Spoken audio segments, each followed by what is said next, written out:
My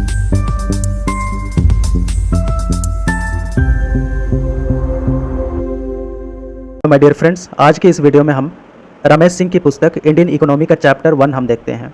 chapter 1 का कुछ हिस्सा हमने पहले ही देख लिया है पहले के वीडियो में, लेकिन अब इस वीडियो में रिमेनिंग पार्ट्स देखते हैं। आइए स्टार्ट करते हैं। इकोनॉमिक सिस्टम, ये कितने प्रकार के इकोनॉमिक सिस्टम्स होते हैं? मुख्यतः 3 प्रकार के इकोनॉमिक सिस्टम्स होते हैं। पहला है मार्केट इकोनॉमी, दूसरा है non market economy and third one is mixed economy. तो आइए हम इनको एक एक करके देखते हैं। मार्केट इकोनॉमी, मार्केट इकोनॉमी के पिता कहा जाता है एडम स्मिथ को, जो स्कॉटिश फिलोसोफर थे। और market economy is the first formal economic system in the world. Adam Smith के क्या क्या आइडिया थे, मार्केट इकोनॉमी क्या होती है, इसके बारे में एडम स्मिथ ने क्या कहा था। इसमें इनविजिबल हैंड्स फंक्शन करता है। What is invisible hands? Invisible hands को समझने के लिए हमें एक एग्जांपल लेना पड़ेगा। एक व्यक्ति है, ये अपने सर्वाइवल के लिए कुछ कपड़ों का प्रोडक्शन करता है, कपड़े सिलता है, इसे बेचता है, मार्केट में इसे सेल करता है, और दूसरा व्यक्ति जो है इस कपड़े को खरीद लेता है। तो यहाँ 2 रिक्वायरमेंट पूरी हो गई। इस कपड़े बेचने वाले को पैसा मिल गया और कपड़े खरीदने वाले को कपड़ा मिल गया। तो इसने सोसाइटी को कपड़ा सप्लाई किया, क्लॉथ सप्लाई किया, ठीक है। तो इस कपड़े बेचने वाले का मोटिव ये कभी नहीं था कि ये सोसाइटी को फ़ायदा पहुंचाएगा। इसका बेसिक मोटिव ये था कि मैं कैसे सर्वाइव करूंगा, मैं कैसे पैसे कमाऊंगा, कैसे बीवी बच्चों को पालूंगा। तो ये सेल्फ इंटरेस्ट को पूरा करने के लिए इसने सोसाइटी को फ़ायदा पहुंचाया, ठीक है। तो इसी फंक्शन को बोलते हैं इनविजिबल हैंड्स। समझ में आ गई बात? और एडम स्मिथ ने इसे एनिमल स्पिरिट कहा। मतलब ऐसा फंक्शन जिसमें आपका सेल्फ इंटरेस्ट इन्वॉल्व हो लेकिन उससे सोसाइटी को फ़ायदा पहुंच जाए, तो ऐसा फंक्शन इनविजिबल हैंड्स है। Got it? Next, division of labour forces. किसी भी काम को छोटे छोटे टुकड़ों में बांट दो और उन छोटे छोटे टुकड़ों में बांटे हुए काम के ऊपर लेबर फोर्स लगा दो अलग अलग। कुछ लेबर फोर्स इसमें लगा दो, कुछ लेबर फोर्स इसमें लगा दो, कुछ लेबर फोर्स इसमें लगा दो। और ये जो छोटे छोटे टुकड़ों में बटे हुए काम है ये अलग अलग नेचर के हैं। मान लो ये ए नेचर का है, ये बी नेचर का है, ये सी नेचर का है। जो लेबर फोर्स ए नेचर के काम के लिए फिट है उसको ए में लगा दो, बी नेचर के काम के लिए जो फिट है उसको बी में लगा दो, और सी नेचर के काम के लिए जो फिट है उसको सी में लगा दो। इससे क्या होगा? स्पेशलाइजेशन मिलेगा काम को, और काम में तेज़ी आएगी और प्रोडक्शन मार्केट में ज़्यादा आएगा। तो एडम स्मिथ का यही आइडिया था कि लेबर फोर्स को डिवाइड करो और इसी से स्पेशलाइजेशन मिलेगा लेबर फोर्स को, ठीक है। अगला ट्रेट है सुटेबल एनवायरनमेंट। सुटेबल एनवायरनमेंट का मतलब ये है कि मार्केट फोर्सेस को फ्री करो। मार्केट फोर्स क्या होते हैं? मार्केट फोर्स ये है डिमांड एंड सप्लाई, इनको फ्री करो, इसमें कोई इंटरवेंशन नहीं होनी चाहिए, ठीक है। तो तभी इनविजिबल हैंड्स बेटर तरीके से काम कर सकेंगे। Got it? जहाँ फ्री कंपटीशन होगा मार्केट में, वहीं तो इनविजिबल हैंड्स फ्री तरीके से काम कर सकेंगे। लेसेज फेयर, ये फ्रेंच वर्ड है जिसका मतलब है नॉन इंटरफेरेंस। एडम स्मिथ का मानना था कि स्टेट का कोई भी इंटरफेरेंस नहीं होनी चाहिए, इंटरवेंशन नहीं होनी चाहिए मार्केट इकोनॉमी के अंदर। मतलब what to produce, how much to produce and at what price to sell, तो ये सारे डिसीजंस मार्केट फोर्सेस करेंगे, that is demand and supply करेंगे। Government will have no role in it, Adam Smith का मानना था। नो और least economic role in of government, government का कोई इकोनॉमिक रोल नहीं होना चाहिए। सेम वही बात कि क्या प्रोड्यूस किया जाए, किसका उत्पादन किया जाए और कितनी मात्रा में उत्पादन किया जाए और किस प्राइस पर उसे बेचा जाए, ये सारे डिसीजंस गवर्नमेंट नहीं बल्कि डिमांड एंड सप्लाई लेंगे, ठीक है। मांग और पूर्ति हिंदी में। इसी मार्केट इकोनॉमिक सिस्टम से, यानी मार्केट इकोनॉमिक सिस्टम से 2 और सिस्टम निकल आए, जिसे कैपिटलिज्म और फ्री मार्केट इकोनॉमी कहते हैं। अब उसके बीच क्या डिफरेंस है ये हम आगे देखते हैं। अगर फोकस की बात करें तो कैपिटलिज्म का फोकस किस में रहता है? वो वेल्थ क्रिएशन में, ठीक है, और ओनरशिप ऑफ प्रोडक्टिव असेट्स में। जितने भी प्रोडक्टिव असेट्स हैं उन पर कैपिटलिज्म यानी कैपिटलिस्ट लोगों के हाथों में होना चाहिए, ये कैपिटलिज्म कहता है। फिर यानी कैपिटलिज्म किसको बोलते हैं? पूंजीवाद को, है ना, हिंदी में। पूंजीवादियों के हाथों में होना चाहिए प्रोडक्टिव असेट्स का ओनरशिप। मार्केट इकोनॉमी क्या कहता है? फ्री मार्केट इकोनॉमी, एक्सचेंज होना चाहिए, डिमांड एंड सप्लाई काम करना चाहिए, ठीक है। जैसे हम मार्केट में जाते हैं तो कुछ खरीदते हैं, हम पैसे देते हैं, हमें सामान मिलता है, तो इस तरह का एक्सचेंज होना चाहिए। गुड्स एंड सर्विसेज का एक्सचेंज होना चाहिए with production and supply, okay. Regulation की बात करें तो कैपिटलिज्म में गवर्नमेंट का मिनिमल रोल रहता है, बहुत कम हद तक रोल रहता है। इसमें ज़्यादातर कैपिटलिस्ट का रोल रहता है, कैपिटलिस्ट क्लास का रोल रहता है, जो पूंजीपति लोग हैं उनका रोल रहता है। फ्री मार्केट इकोनॉमी में गवर्नमेंट का रेगुलेशन बिल्कुल ख़त्म हो जाता है। ओनरशिप की बात करें तो प्राइवेट ओनरशिप की मोनोपोली होती है, मतलब what to produce, how much to produce, ये सारा डिसीजन कौन लेता है? प्राइवेट सेक्टर लेता है।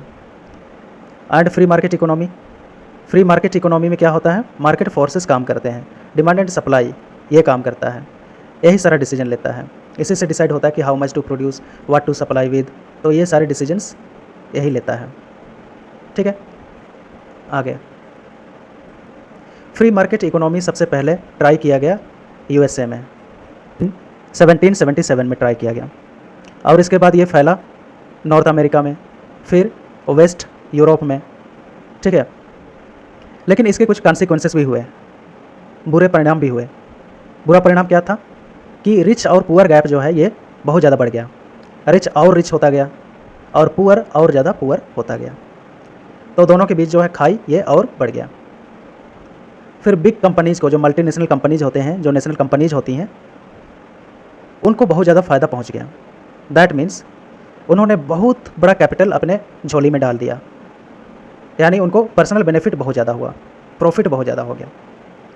फिर टैक्स भी इम्पोज किया गया तो सिर्फ कुछ लोगों के ऊपर ही इम्पोज किया गया, जिससे सोसाइटी को लॉस हुआ, बहुत ज़बरदस्त लॉस हुआ, पॉवर्टी बढ़ गई, रिसोर्सेस की स्कार्सिटी बढ़ गई। गवर्नमेंट ने वेलफेयर रोल्स बहुत कम किए।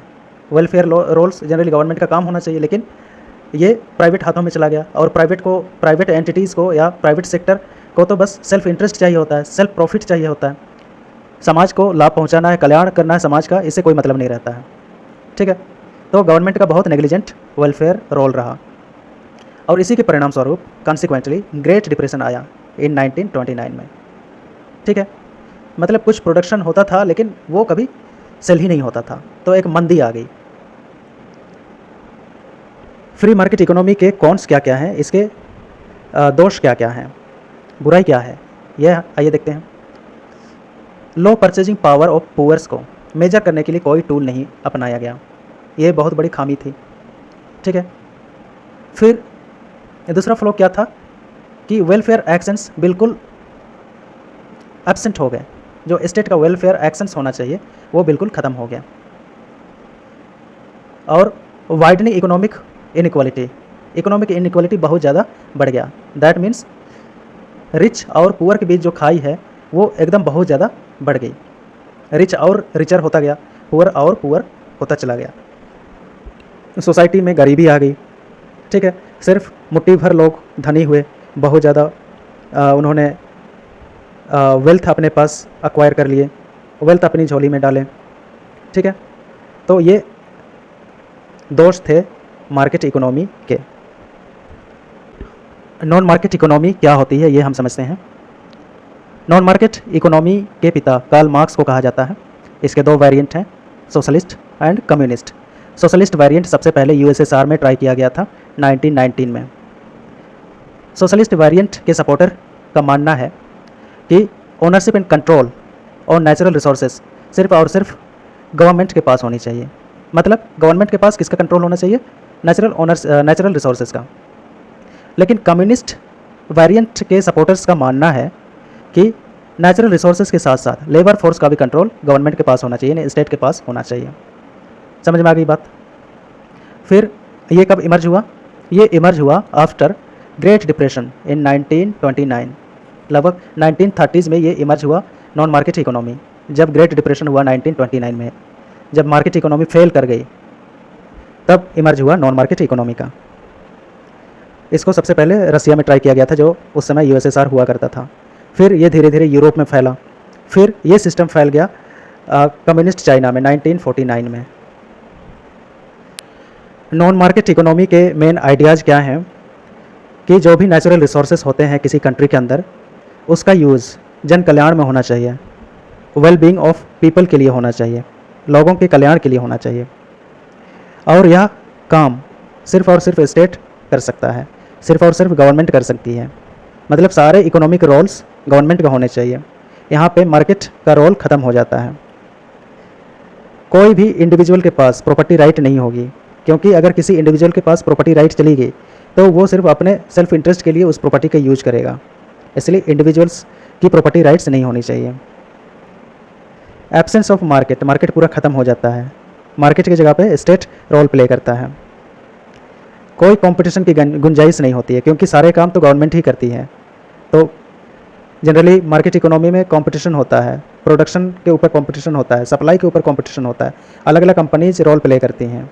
लेकिन नॉन मार्केट इकोनॉमी में सिर्फ और सिर्फ गवर्नमेंट काम करती है। एस्टेट मोनोपोली, एस्टेट की मोनोपोली होती है। जैसे मार्केट इकोनॉमी में हम देखते थे कि वहाँ पे कंपनीज रोल प्ले करती हैं, एंटरप्राइजेज रोल प्ले करते थे, लेकिन यहाँ पे सिर्फ और सिर्फ एस्टेट की मोनोपोली होगी। कोई दूसरी कंपनी या कोई इंडिविजुअल काम नहीं करेगा। सारे डिसीजंस सरकार ही लेगी, स्टेट ही लेगा। ठीक है, तो ये मेन आइडियाज़ हैं नॉन मार्केट इकोनॉमी के। मतलब यहाँ पे मार्केट पूरी ख़त्म हो जाती है, डिमांड एंड सप्लाई जो मार्केट फोर्सेस हैं वो ख़त्म हो जाते हैं, और सिर्फ स्टेट की मोनोपोली होती है। सारे roles, what to produce, how much to produce, at what price to sell it, तो ये सारे फंक्शंस सिर्फ और सिर्फ गवर्नमेंट करती है। नॉन मार्केट इकोनॉमी के अपने लिमिटेशंस हैं। इसके दोष क्या क्या हैं ये हम देखते हैं। यहाँ पे वेल्थ क्रिएशन बिल्कुल नहीं हो पाता है in the absence of private companies, individuals, क्योंकि यहाँ पे सारे रोल गवर्नमेंट प्ले करती है। इसलिए wealth creation for future investment ये बिल्कुल नहीं हो पाता है। और scarcity of assets, scarcity of natural resources हो जाता है। इसमें मिस एलोकेशन का भी खतरा बहुत ज़्यादा रहता है, वेस्टेज ऑफ रिसोर्सेज का खतरा बहुत ज़्यादा रहता है, क्योंकि गवर्नमेंट के पास बहुत सारे काम रहते हैं। गवर्नमेंट के पास कानून बनाने का काम रहता है, रेगुलेशंस बनाने का काम रहता है, लॉ एंड ऑर्डर रहता है, सब कुछ रहता है। लेकिन अगर गवर्नमेंट को ही ये भी काम दे दिया जाए कि नेचुरल रिसोर्सेज का डिस्ट्रीब्यूशन भी आप ही देखें, तो ऐसे केस में मिस एलोकेशन का खतरा बहुत ज़्यादा रहता है। और नॉन मार्केट इकोनॉमी के अंदर ये चीज़ हुआ भी। Best and optimum use of resources was denied. तो बेस्ट एंड ऑप्टिमम यूज़ जो होना चाहिए वो सिर्फ और सिर्फ प्राइवेट एंटिटीज़ या प्राइवेट सेक्टर ही कर सकता है। गवर्नमेंट के बस का बात ये नहीं है, क्योंकि गवर्नमेंट की लिमिटेशंस हैं, उनके पास कंपनीज़ की कमी होती है, बहुत सारी चीज़ों की, लेबर फोर्स की कमी होती है। तो ये मार्केट इकोनॉमी में ठीक तरीके से हो सकता है। ये एक बहुत बड़ा फ्लॉ है ऑफ नॉन मार्केट इकोनॉमी का। नो मोटिवेशन, मोटिवेशन किसी भी इंडिविजुअल को तभी मिलेगा जब उसमें निजी फ़ायदा इन्वॉल्व होगा, पर्सनल बेनिफिट उसमें इन्वॉल्व होगा। लेकिन स्टेट इकोनॉमी में या नॉन मार्केट इकोनॉमी में पर्सनल बेनिफिट नहीं देखा जाता है, उसमें वेलफेयर ऑफ पीपल देखा जाता है, वेलफेयर ऑफ स्टेट देखा जाता है। ठीक है। Liberty and freedom totally absent. इसमें liberty of choice of goods and services ये बिल्कुल एब्सेंट हो गया, क्योंकि सारे decisions, what to produce, how much to produce, at what price to sell, ये सारे डिसीजंस गवर्नमेंट लेने लगी नॉन मार्केट इकोनॉमी के अंदर। मार्केट फोर्सेस यहाँ से बिल्कुल ख़त्म हो गए, डिमांड एंड सप्लाई बिल्कुल ख़त्म हो गए, इसलिए लिबर्टी एंड फ्रीडम बिल्कुल जीरो हो गया। फिर अगला है एक्सप्लॉयटेशन ऑफ लेबरर्स। लेबरर्स का एक्सप्लॉयटेशन स्टेट के द्वारा हुआ। कैसे? पहले जब मार्केट इकोनॉमी हुआ करती थी तो कैपिटलिस्ट क्लास के लोग लेबरर क्लास के लोगों का एक्सप्लॉयटेशन करते थे, क्योंकि कैपिटलिस्ट क्लास के लोगों के पास ही ओनरशिप राइट्स होती थी ओवर नेचुरल रिसोर्सेस। उनको कंट्रोल करने की जिम्मेदारी और सिर्फ प्राइवेट सेक्टर के पास होती थी। लेकिन इस केस में, नॉन मार्केट इकोनॉमी के केस में, स्टेट के पास नेचुरल रिसोर्सेज प्लस लेबरर्स का कंट्रोल और ओनरशिप स्टेट के पास है। इस केस में लेबरर्स का एक्सप्लॉयटेशन स्टेट के हैंड्स में होने लगा, इसलिए इस इकोनॉमिक सिस्टम को स्टेट कैपिटलिज्म भी कहा गया। आगे देखते हैं। अब आता है मिक्स्ड इकोनॉमी का कंसेप्ट। मिक्स्ड इकोनॉमी में दोनों ट्रेड्स होते हैं, मार्केट इकोनॉमी और स्टेट इकोनॉमी यानी नॉन मार्केट इकोनॉमी, दोनों के ट्रेड्स इसमें शामिल होते हैं। ये सबसे पहले आया 30s में, 1930s में, जब ग्रेट डिप्रेशन आया उसके बाद से ही लोग समझने लगे कि ना तो मार्केट इकोनॉमी सही है और ना ही नॉन मार्केट इकोनॉमी, तो दोनों ट्रेड्स को मिला दें तो मिक्स्ड इकोनॉमी बनती है। और मिक्स्ड इकोनॉमी को वर्ल्ड बैंक ने भी सपोर्ट किया। वर्ल्ड बैंक ने भी कहा कि मिक्स्ड इकोनॉमी अच्छी चीज़ है, इसे अपना लो। फर्स्ट कंट्री जिसने अडॉप्ट किया मिक्स्ड इकोनॉमी को वो है फ्रांस। 1944 से 45 में ये अडॉप्ट किया। फिर यूएसएसआर और चाइना ने इस सिस्टम में शिफ्ट कर लिया था 1980s में। मिक्स्ड इकोनॉमी के ट्रेड्स क्या क्या हैं? मिक्स्ड इकोनॉमी के अंदर स्टेट और प्राइवेट का इक्वल रोल रहता है, दोनों का इकोनॉमिक रोल इक्वल रहता है। प्राइवेट सेक्टर्स को ऐसे रोल दिए जाते हैं जिसमें पर्सनल प्रॉफिट इन्वॉल्व हो, फाइनेंशियल प्रॉफिट इन्वॉल्व हो, और स्टेट को ऐसे काम दिए जाते हैं जिसमें पब्लिक वेलफेयर इन्वॉल्व हो। जैसे पब्लिक गुड्स एंड सर्विसेज की सप्लाई का काम स्टेट करता है, क्योंकि इसमें पब्लिक वेलफेयर इन्वॉल्व हो, सब्सिडी कहीं पहुंचानी है, कोई फ्री सर्विस पब्लिक तक पहुंचानी है, तो उसको सप्लाई करने का काम स्टेट के पास रहता है। और प्राइवेट के पास production and supply of goods and services. ठीक है। अब लेकिन ऐसा भी नहीं है कि प्राइवेट सेक्टर को जो फंक्शन दिए गए हैं वो सिर्फ प्राइवेट सेक्टर ही कर सकता है, ऐसा भी नहीं है, उसको स्टेट भी कर सकता है। और स्टेट को जो फंक्शन दिए गए हैं वो सिर्फ स्टेट ही नहीं करेगा, प्राइवेट भी कर सकता है। तो दोनों के लिए एक दूसरे के लिए विंडो खोला गया है। फिर लेकिन रेगुलेशन जो है वो स्टेट के पास ही रहेगा। ठीक है। नेचुरल रिसोर्सेज को रेगुलेट करने का या फिर पूरी इकोनॉमी को रेगुलेट करने का काम सिर्फ और सिर्फ स्टेट के पास रहेगा। हाइब्रिड डिस्ट्रीब्यूशन सिस्टम ये क्या है? हाइब्रिड डिस्ट्रीब्यूशन सिस्टम मतलब डिस्ट्रीब्यूशन सिस्टम जो हाइब्रिड हो, यानी स्टेट और प्राइवेट सेक्टर दोनों डिस्ट्रीब्यूट करती हैं। State free of cost distribute करती है और प्राइवेट सेक्टर कॉस्ट लेके डिस्ट्रीब्यूट करती है, यानी पैसे लेके डिस्ट्रीब्यूट करती है। जैसे फ्री ऑफ कॉस्ट कोई सब्सिडी देना हो तो ये फ्री ऑफ कॉस्ट प्रोवाइड कराती है। ठीक है। वही प्राइवेट सेक्टर जो भी आपको डिस्ट्रीब्यूट करती है वो आपसे पैसे लेके ही करती है, पैसे लेगी फिर आपको डिस्ट्रीब्यूट करेगी। यही है हाइब्रिड डिस्ट्रीब्यूशन सिस्टम। तो आज की क्लास में बस इतने ही। Thank you very much.